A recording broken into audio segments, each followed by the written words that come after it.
Sveiki! Šiandien pakalbėsime apie įstatų keitimą iš litų į eurus. Pradėsime nuo visuotinio akcininkų sprendimo sukūrimo.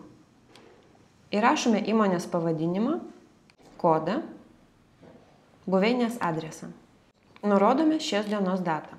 Įvedame įmonės akcininkų duomenis, vardą, pavardę, asmens kodą bei adresą. Pažymime, kad akcininkai nusprendžia pakeisti akcijų nominalią vertę iš litų į eurus.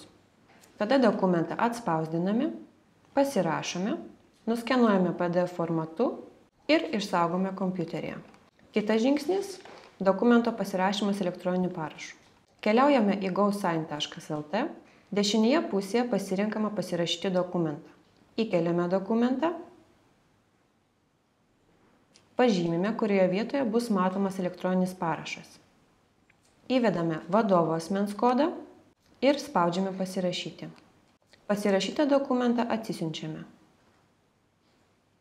Tada jungiamės prie registrų-centras.lt, spaudžiame ant registrų centro savitarnos, įvedame vadovo asmens kodą ir spaudžiame jungtis. Pasirenkame įmonę, kurią atstovaujame ir prisijungus keliaujame į juridinių asmenų registrą.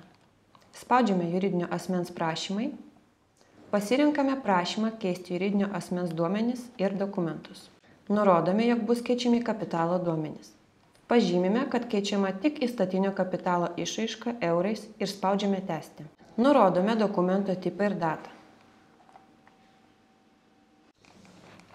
Įkeliame pasirašytą akcininkų susirinkimo sprendimą. Mobiliuoju parašu pasirašome įstatus ir prašymą registruoti JAR.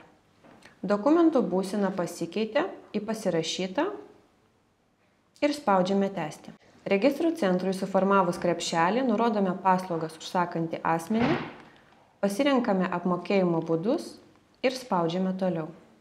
Po apmokėjimo per 3 darbo dienas registrų centras pakeičia įstatus, kuriuose bus matomas pakeitimas iš litų į eurus.